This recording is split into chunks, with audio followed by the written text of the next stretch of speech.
this is not the best look for me. I'm not a hat person, but I'm going for a walk, so, you know. But I wanted to do another reading vlog, and what I'm going to do is do Confessions of a Shopaholic. So I grabbed my 2 copies. I actually looked for a hardcover once, and it's out of print, but that's fine. This is my original copy. I got it my freshman year of college. It's been read many a times. And then I think, oh, I asked for the movie for some reason. Maybe I'll watch that during this experience as well, because I own it. It's a horrible adaptation. It asked for the movie, and instead my mom bought me this, but I like this. Actually, maybe I'll see if I can get like these editions in all of them. But I am behind on this series, and I used to be like religious about keeping up with my Sophie Kinsella, and then I stopped. No real reason, I just stopped. But now also one of these books is in my, or the next book in the series is in my Q3 TBR. It was actually the lowest rated book on my TBR. Really? Because like, I love Becky. I don't know. And so originally my plan was to reread this, like physically, and maybe annotate it, which that's the problem, right? So like, I want to annotate it, but there's so many books to read, and I found the audio on Scribd. So I think I'm going to listen to the audio, but I kind of would like to annotate it. But maybe I'll do like a full reread and catch up, and then I'll go back and reread again and annotate, knowing everything. I don't know. I mean, these books are not that deep, but still. But yes, so I'm going to be doing a reading vlog. I don't know how often I will update, but I'm excited to visit with Becky and Luke again. And then, yeah, if I remember, I'll watch the movie and I will commentate on that. I just got my FairyLoot, so I thought I would film it real quick because I haven't been filming unboxing. Thought I would do this. And you're currently being held up by my computer and my prescription. Okay, so this is the May FairyLoot. They're getting caught up. It's Desert Dreams. I don't know why I don't look at the card, because since the last 2 boxes I've gotten from FairyLoot and Owl Grey have been the same, I've been looking up the books. So yes, but here are the tarot cards. The only thing I don't like about these is like, they're not labeled. Like, I know they're labeled on the spoiler card, but if I don't keep them together, I do keep the cards and everything, but then I don't know what they mean, you know? Oh, what is this? It's from We Hunt the Flame. We hunt the flame, the light, and the darkness, the good this world deserves. Oh, okay. Oh, so it's just like a container. That's kind of cute. It'd be a cute TBR jar. Or like good for tea and stuff. I like that it has like 2 layers. The Tribal Desert, inspired by Ember in the Ashes by Saba Tahir. Oh, a little teeny tiny candle. Oh, that smells good. Then the mightiest things have the humblest beginnings, from S.A. Chakraborty. I need to read those books. So this is a tea towel. It's very big. What do you do with a tea towel? I don't know. I drink tea, but I don't have tea towels. Wooden spoon. Did anyone else hit by wooden spoons when they were a child? Just me? Okay. There's no such thing as just a story. Is that Alwyn Hamilton? Let's see what this says. It's like cursive.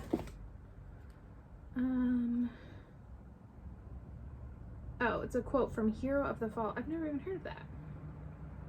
I don't think I would ever actually use this like as a wooden spoon, but it's very pretty.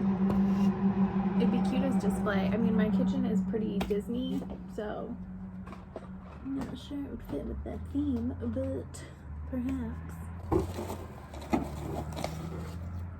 Ooh, these bath salts. Magic Desert Sand, triple blend luxury bath salts, relaxing and soothing, sandalwood scent. Can I smell it? I don't want to open it. I think I like sandalwood. And that's like a pretty good chunk.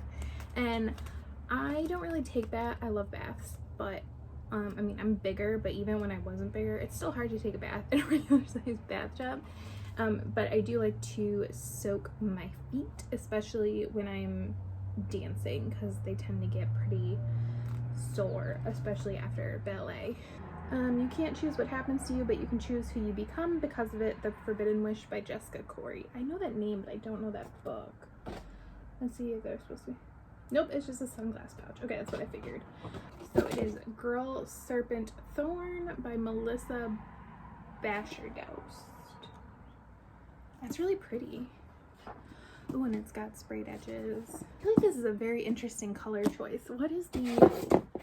Like, I just don't think it's a color. It's very muted for YA.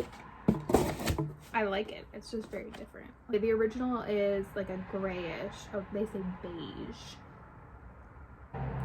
There was and there was not. All stories begin. A princess cursed to be poisonous to the touch. Oh, okay. But for Soraya, who has lived her life hidden away from everyone apart from her family, safe only in her gardens, it's not just a story. As the day of her twin brother's wedding approaches, Soraya must decide if she is willing to step outside of the shadows for the first time. Below in the dungeons is a demon who holds knowledge that she craves. The answer to her freedom, and above is a young man who isn't afraid of her, whose eyes linger not with fear, but with an understanding of who she is beneath the poison. Soraya thought she knew her place in the world, but when her choices lead to consequences she never imagined, she begins to question who she is and who she is becoming. Human or demon? Princess or monster? Interesting. Is it a series? Oh, I can't look it up because I'm filming on my phone. Thank you. Oh, do you look at it sealed? I swear my apartment is not a mess. Well, it is right now, but it's not dirty. It's just cluttered. Anyways, so I think I'm on like chapter 6 or 7 or whatever. Just like with Blue Eyed Devil, I do plan on spoiling this because, like, are there really spoilers? I don't know. But I remember having a question about this previously, and I can't remember if it's actually addressed or if it's legit a continuity error. So Becky is out to dinner with her roommate for her roommate's birthday, and she runs into Luke, and he's there with his parents, and he introduces them as mom and dad. And like I said, I cannot remember if this is addressed because Shopaholic takes Manhattan, they go to New York, and Luke's mom lives in New York and is not together with his dad. And so I can't remember if, like,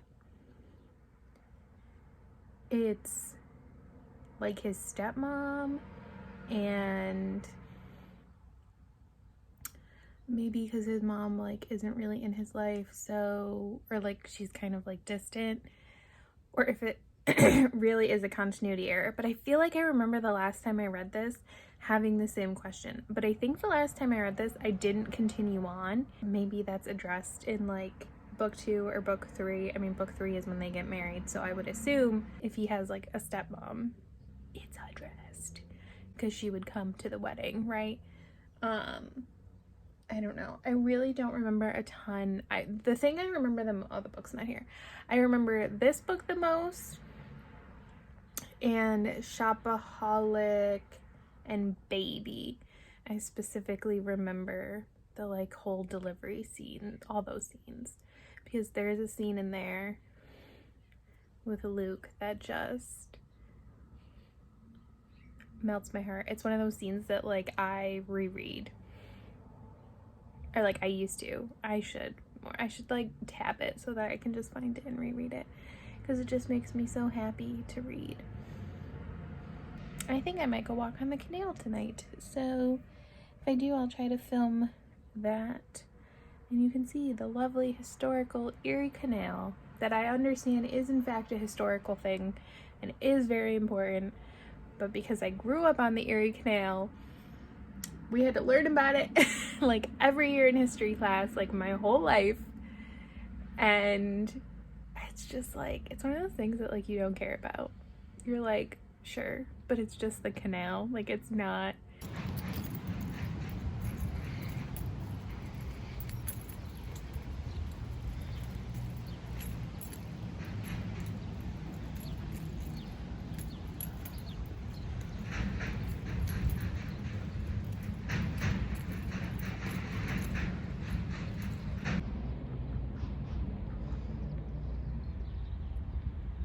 little duck friends.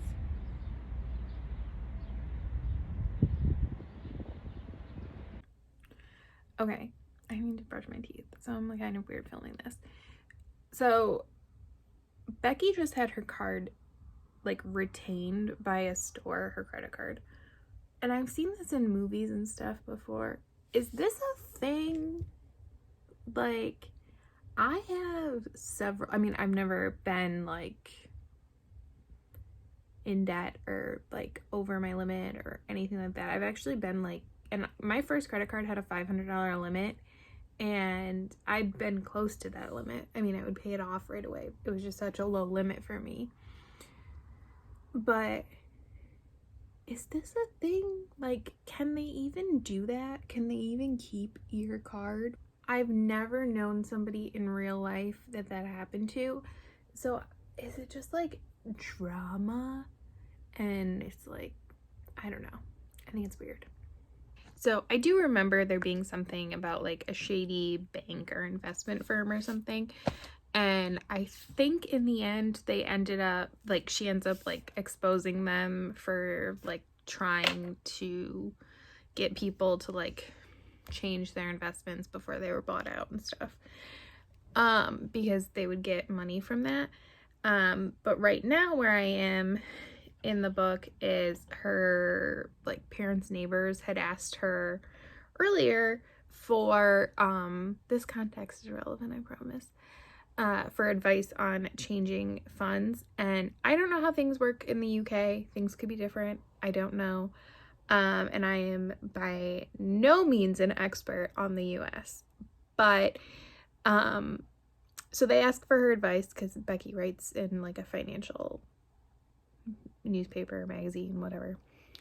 Should they change a fund? And she says yes, because she's like heard of the company or something. And now she's like remembering that the reason she heard about the company, she remembers now that she remembers hearing that this bank was going to be bought out and that this would happen, that there would be like a large payout to people who had held investments, which I don't understand why that would be the case, why you would get a payout, but that's not the point. And she said, they're like, oh, nobody could have known, it's fine. And she says, no, I did know, like, I just wasn't thinking about it. And I just want to say that, no, even if you did know, so not saying that what the company did, if they did what I think I remember them doing, not saying that that's okay. It's not. It's really shitty, potentially illegal. I don't know. However, if she had told them like, not to do it because of that information, that's basically insider trading. Like, insider trading is really weird, at least here in the US. Like I said, I don't know anything about the UK, but insider trading is like it's actually really weird, like what qualifies you as having insider traded. And you don't even have to trade. All you have to do is like share the information. And like it's really weird, like you can share it. It's been a while because like it's obviously not something I deal with regularly for a variety of reasons. I did have to learn about it when I took my test. So just like a little bit of background here. Will this hold you up a little bit so I can kind of sort of talk without holding my phone? This is a great angle of like my chest. So I work in finance. That's like the most comfortable I feel saying about what I do. I work for a large international company, and I am licensed. I do not make investment choices. However, legally I am allowed to. I have taken my Series 7 and my Series 66. My 7 allows me to buy and trade like stocks and everything, and my 66 allows me to like give financial advice. I don't give financial advice. It's just something that my company required me to take. So the way my company works, obviously Becky works in publishing and finance and like journalism and stuff, so things are probably a little different. But my company, like I work for a very large company, they do, along with handling investments, they do like handle buyouts, sales, mergers, those kinds of things. That has nothing to do with the part of the company that I work with. That is why you have something, I think it's called a Chinese wall, or I think it's Chinese wall, not Chinese firewall. And it's basically this idea of like containing information to limit what, like who has access to stuff. And like there are certain things, like there are certain stocks we're not allowed to buy and sell. Sometimes things, they go on like a restricted list so that there's like no sign of impropriety. But even if you just have inside information and you happen to share it and like somebody uses that information, like you all can get in trouble. Like it's very, I remember learning about it and just being like blown away by like how the insider trading rules worked. Like it's so weird. But yeah, so like I don't think Becky even could have said something, because I think it would have been potentially an insider trading violation. I don't know. This has gone on very long. I just commentary. Again, I don't know everything, and I definitely don't know UK law. Also, it's a book. It's not a big deal. But look what came in the mail. This box is freaking huge. But this is, or it should be, my Holo taco order. Let me make sure. This came so fast. I ordered it Saturday when it dropped. Where's my trash can? Okay. Oh my gosh. I knew it was a bigger box. But this is crazy. And it comes, they've been doing makeup sponges. This is like $100. But I don't care. Oh my gosh, this thing is freaking massive. Don't lick the rainbow. Oh my gosh, I'm so excited. And these are all linear, I think that's their name, Holos, which honestly for me is like my preferred Holo. There's so much freaking Holo in there. Like look at like, oh. But this is very exciting. I'm glad I got it. I believe they're still selling the polish, and I don't think they plan on getting rid of it, but the box is sold out pretty fast. I'm almost done with my book. I was about to look to see how far I am, but it's on the phone I'm filming on. Oh, we're getting to like the really good parts where Becky is now about to be on, I think it's called Morning Coffee, the like morning show, and Luke is there, and Luke got all like pissy at Alicia. And damn, I still love Luke Brandon so much. I like forgot. I think I've read so many male characters since I last read this that I'm like,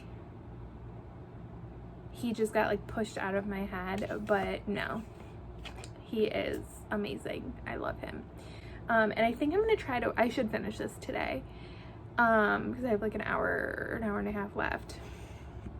And so I think I'm gonna try to watch the movie tonight, because the more I read this, the less I want to watch the movie. But I kind of do want to watch it for this.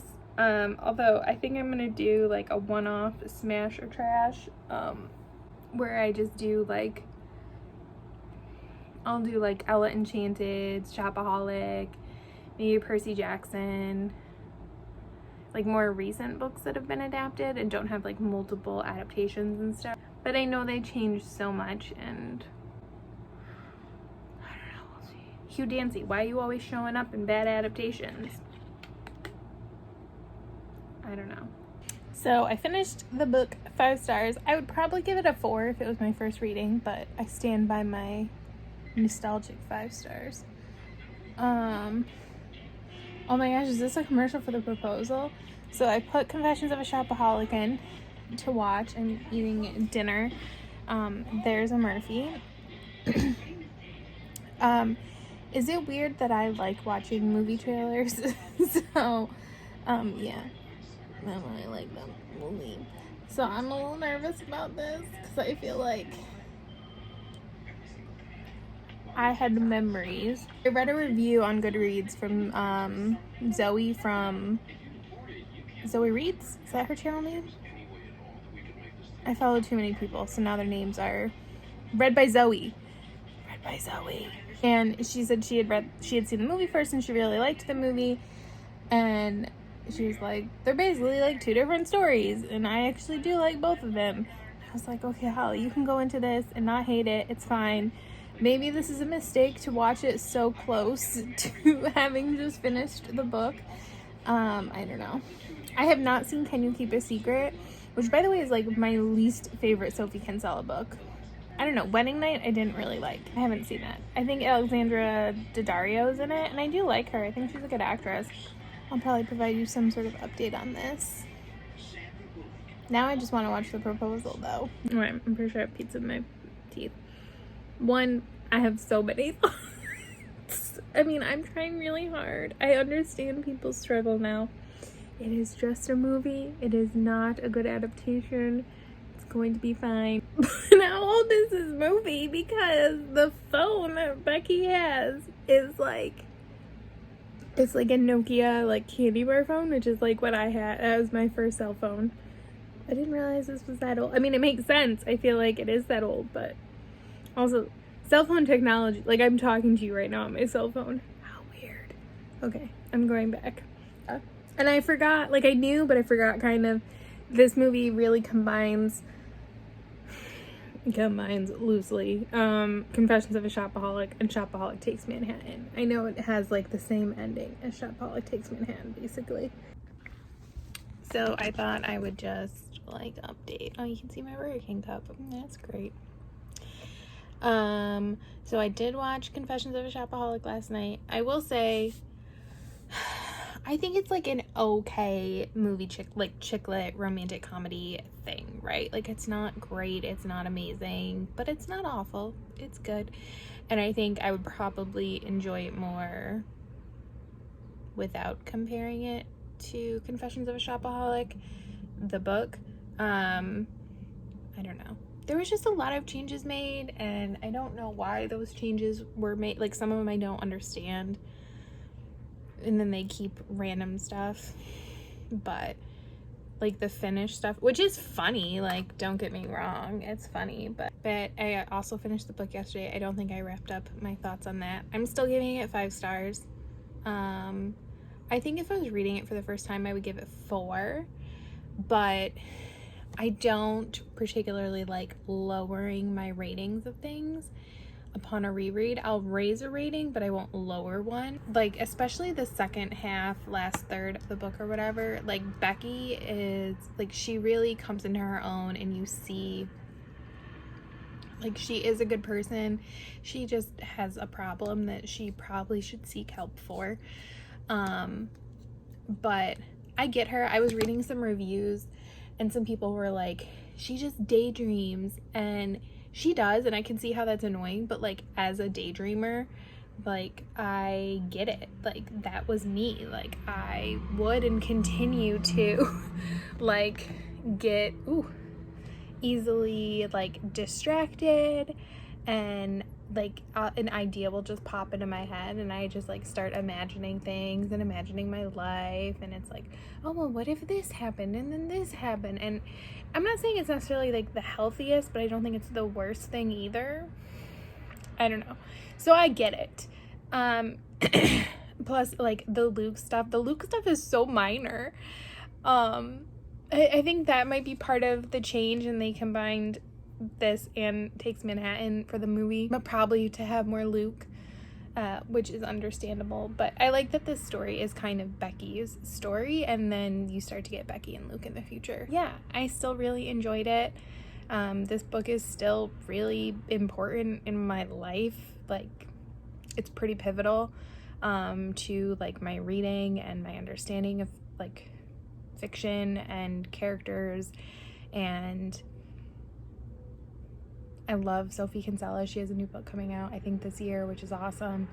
I need to get caught up on not just Shopaholic, but all of her books. I think after Wedding Night, I was just like, I was disappointed by that, and so then I just like stopped being like super into her books. Like I stopped like consuming the way I did. I'm glad I reread this, and I guess I'm glad I watched the movie. I don't know.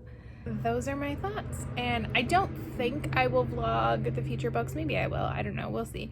Maybe I'll vlog like all of them and like put it together. I don't know. I don't know if I'm good at reading vlogs. Like I like watching them, but I'm not sure I'm good at creating them, so